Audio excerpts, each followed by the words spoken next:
नमस्कार दोस्तों, हमारे YouTube चैनल पर एक बार फिर आपका स्वागत है। आज हम बात करेंगे पर्यावरण अध्ययन के 9वें प्रैक्टिस सेट के बारे में। इसके पहले मैं आपको 8 प्रैक्टिस सेट सॉल्व करा चुका हूं, तो उनको जाकर आप देख सकते हैं। आपको वीडियो को डिस्क्रिप्शन में लिंक मिल जाएगा एमपीटेट वर्ग 3 पर्यावरण अध्ययन के नाम से, तो वहां पर उन प्रैक्टिस सेट को आप देख सकते हैं।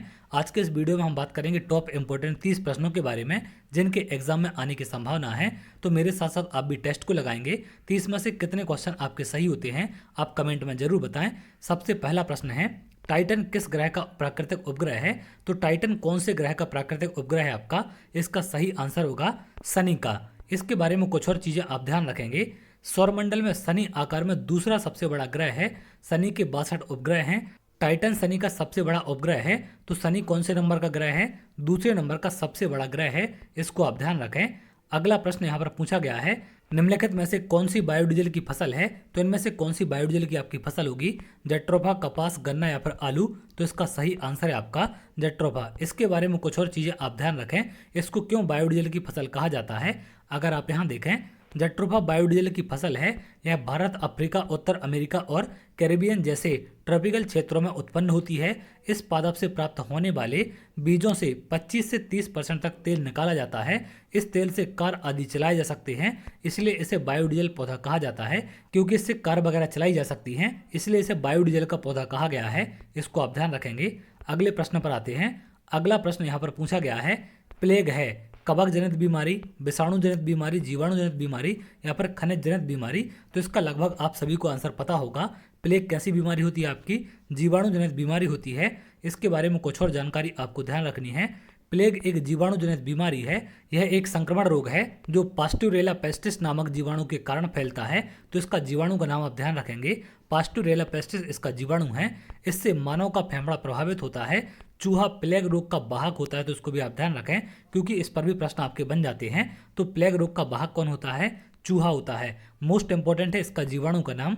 अगले प्रश्न पर आते हैं। अगला प्रश्न यहाँ पर पूछा गया है, निम्न में से कौन सा कांतरित सेल का उदाहरण है? ग्रेनाइट, बालू पत्थर, संगमरमर या फिर चूना पत्थर? तो इसका सही आंसर क्या होगा आपका? संगमरमर। इसके बारे में कुछ और जानकारी आप ध्यान रखेंगे। जब ज्वालामुखी क्रिया के फलस्वरूप तत्व मैग्मा बाहर निकलता है तो मैग्मा के संपर्क क्षेत्र की चट्टानें रूपांतरित हो जाती हैं। इस प्रकार के रूपांतरण के कारण चूना पत्थर संगमरमर में परिवर्तित हो जाता है, इसलिए इसे रूपांतरित चट्टान कहा गया है। क्योंकि चूना पत्थर किस में परिवर्तित होता है? आपका संगमरमर में। अगले प्रश्न पर आते हैं। अगला प्रश्न यहाँ पर पूछा गया है, महासागरों में निम्न में से कौन सा लवण सर्वाधिक मात्रा में पाया जाता है?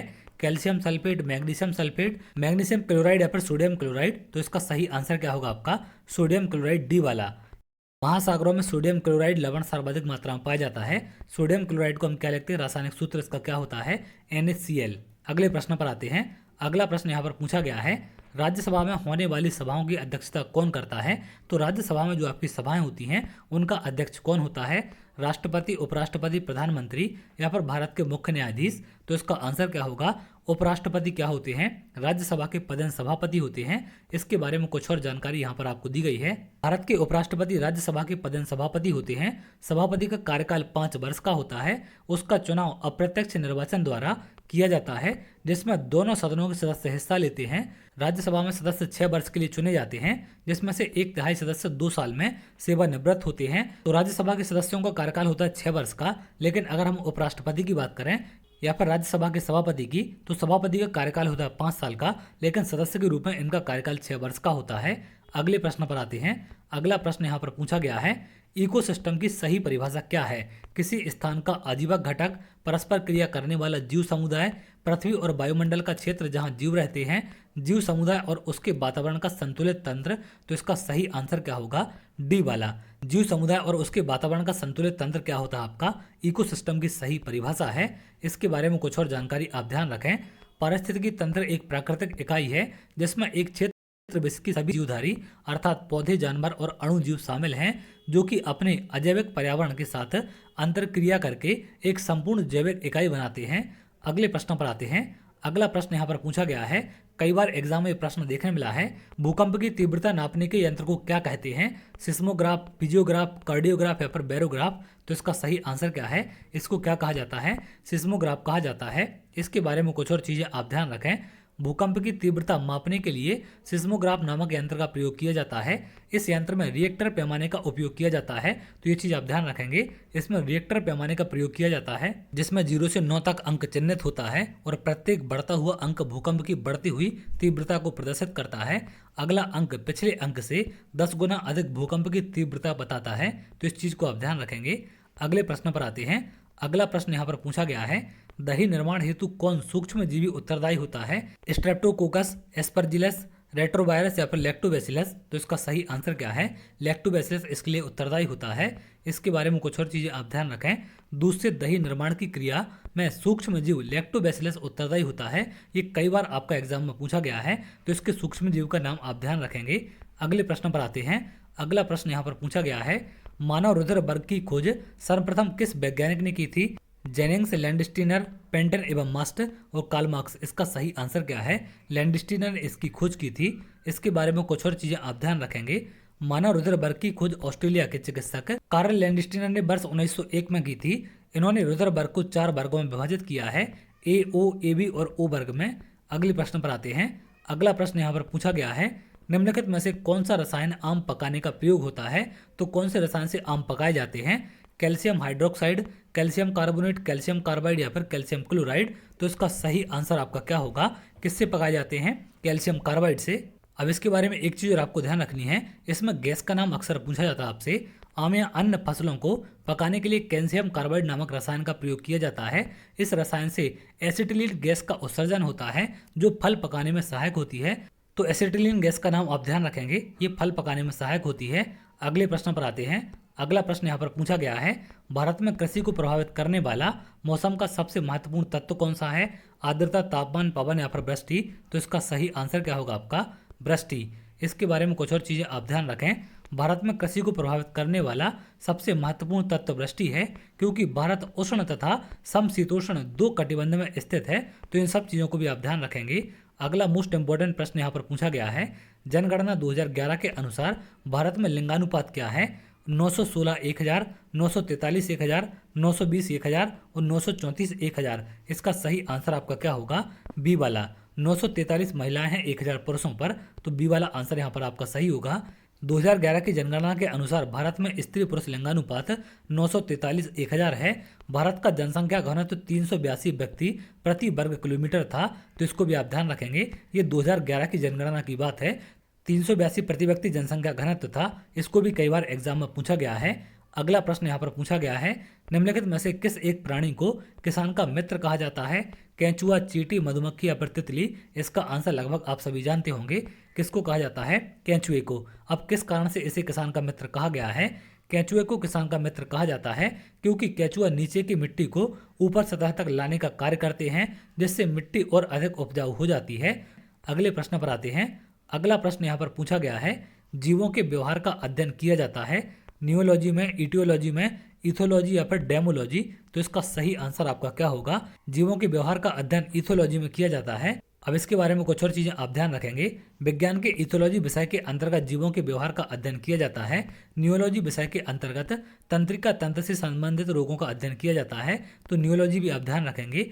तंत्रिका तंत्र से संबंधित जो आपके रोग हैं उनका अध्ययन इसके संबंध में किया जाता है। अगले प्रश्न पर आते हैं। अगला प्रश्न यहाँ पर पूछा गया है, निम्नलिखित में से कौन द्वितीय श्रेणी का उपभोक्ता है? सांप, हाथी, शेर, बकरी? तो द्वितीय श्रेणी की यहाँ पर बात की गई है। द्वितीय श्रेणी का उपभोक्ता कौन होता है? इसका सही आंसर होगा आपका ए वाला, सांप आपका इनमें से द्वितीय श्रेणी का उपभोक्ता है। अब इसमें जो बाकी नाम यहाँ पर आपको दिखाई दे रहे हैं, ये कौन से हैं आपके? हाथी और बकरी प्रथम श्रेणी के उपभोक्ता होते हैं क्योंकि ये शाकाहारी हैं, तो शाकाहारी आपके पहली श्रेणी में आते हैं। सांप द्वितीय श्रेणी का उपभोक्ता होता है, जबकि शेर तृतीय श्रेणी का उपभोक्ता होता है, तो इन सबको आप ध्यान रखें। अगले प्रश्न पर आते हैं। अगला प्रश्न यहाँ पर पूछा गया है, लवण जो जल का अवशोषण करता है क्या कहलाता है?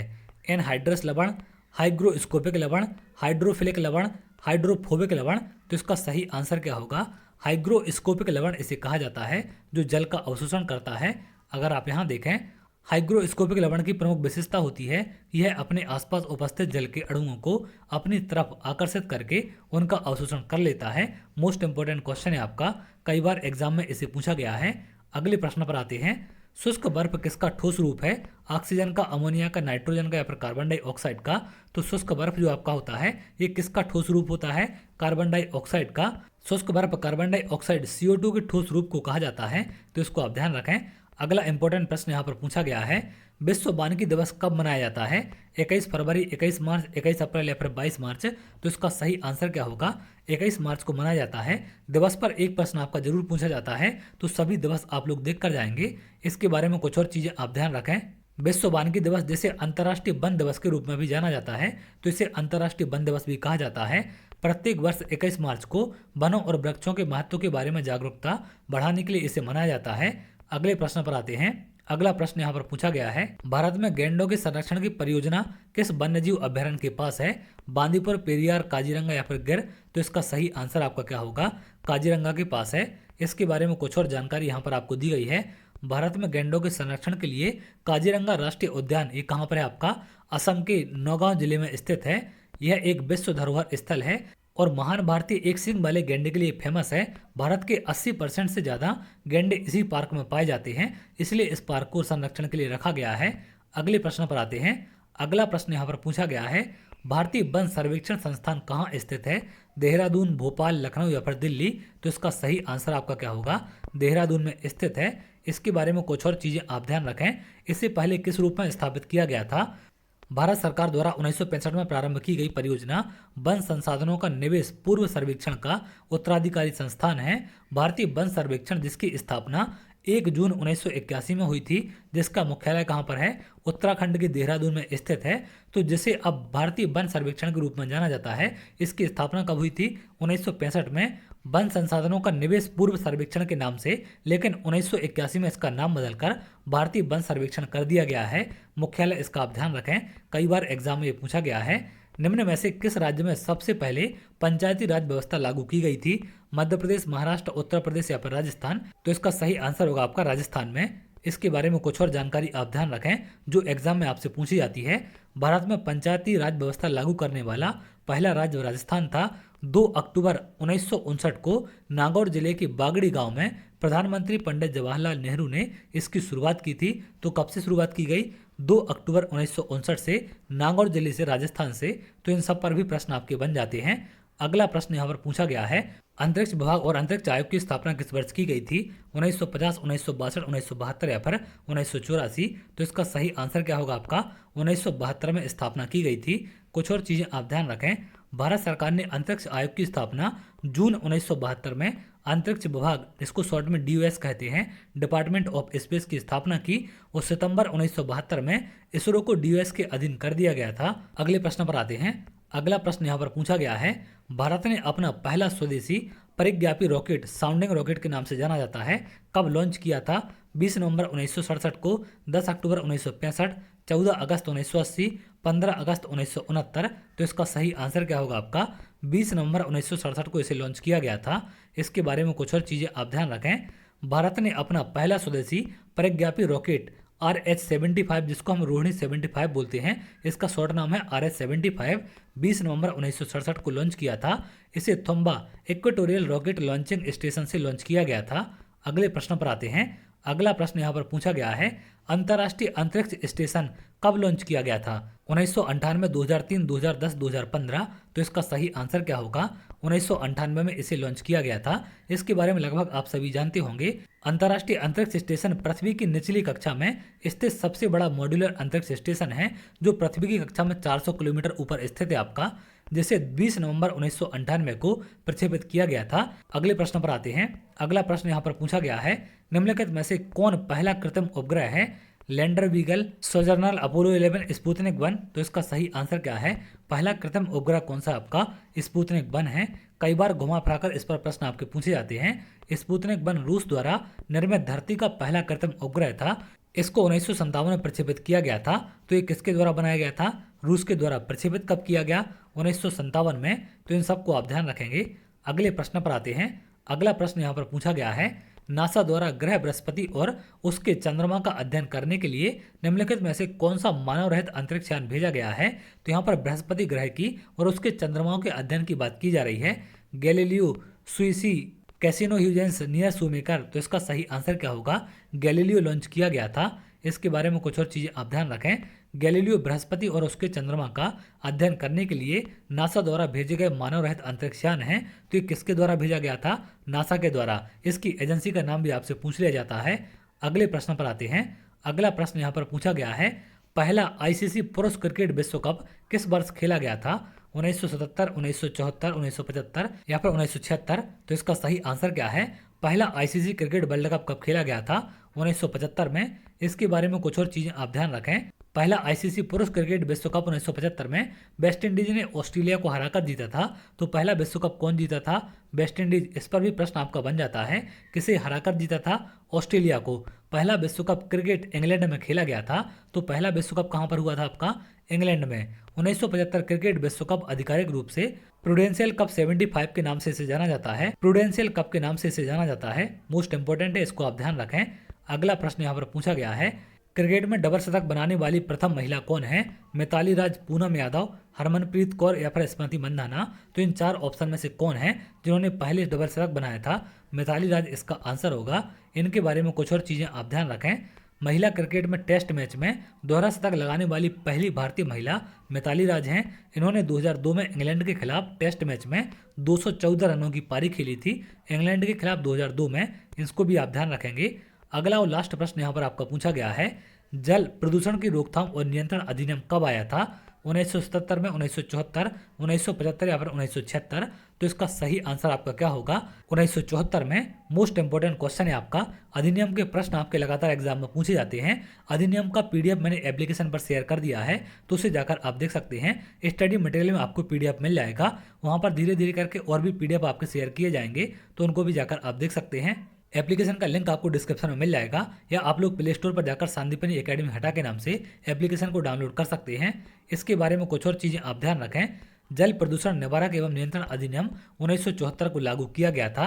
इस अधिनियम का मकसद देश में जल की गुणवत्ता को बनाए रखना और जल प्रदूषण को रोकना था। इस अधिनियम में साल 1988 में संशोधन किया गया था। तो संशोधित जल प्रदूषण अधिनियम आपका कब हुआ था? 1988 में। तो इसको भी आप ध्यान रखें, इस पर भी प्रश्न आपका बन जाता है। तो ये थे आपके टॉप इंपोर्टेंट 30 प्रश्न जिनके एग्जाम में आने की संभावना है। अगर इन प्रश्नों से संबंधित और भी प्रश्न आपके बनते हैं तो उनको भी आप सॉल्व कर पाएंगे, क्योंकि सॉल्यूशन में हमने उनसे संबंधित और भी सारी चीजें देखी जिनके एग्जाम में आने की संभावना है। अगर आप ऐसे प्रश्नों की और प्रैक्टिस करना चाहते हैं तो आप लोग संदीपनी एकेडमी हटा एप्लीकेशन डाउनलोड कर सकते हैं। वहां पर वर्ग 3 की टेस्ट सीरीज लॉन्च हो चुकी है, जो कि आपकी लेटेस्ट पैटर्न पर आधारित है, और इसी प्रकार के प्रश्न वहां पर आपको देखने मिलेंगे। अभी 18 टेस्ट वहां पर आपके डल चुके हैं। इसमें से 15 आपके सब्जेक्ट वाइज हैं, वो 3 टेस्ट आपके फुल लेंथ होंगे। अगर फुल लेंथ टेस्ट आप क्वालिफाई कर जाते हैं, यानी कि एग्जाम आप आसानी से क्वालिफाई कर जाएंगे, क्योंकि अच्छे लेवल के क्वेश्चन वहां पर आपके रखे गए हैं। और जो आपके 15 सब्जेक्ट वाइज टेस्ट हैं, ये विथ पेडागोजी टेस्ट आपके वहां पर रखे गए हैं, तो इनको जाकर आप देख सकते हैं। अभी टेस्ट सीरीज आपको 499 की जगह मात्र 199 में मिल जाएगी। दिवाली पर एक ऑफर भी चल रहा था, दिवाली 50 कोड का, लेकिन वो ऑफर आपका खत्म हो चुका है। उस टाइम पर मात्र 149 में आप लोग इसे परचेस कर सकते थे, लेकिन अब यहाँ पर इसे आप 199 में परचेस कर सकते हैं। कोई भी कोड आपको यहाँ पर यूज नहीं करना है, डायरेक्ट आप 199 में से परचेस कर सकते हैं। वीडियो के डिस्क्रिप्शन में आपको एप्लीकेशन का लिंक मिल जाएगा, तो वहां से जाकर आप उसे डाउनलोड कर सकते हैं, या फिर आप प्ले स्टोर पर सर्च कर सकते हैं। तो चलिए आगे, अगर आप ऐसी वीडियो चाहते हैं तो हमारे चैनल के साथ जुड़ सकते हैं, जिससे और भी इंपॉर्टेंट वीडियो आपको मिल सके।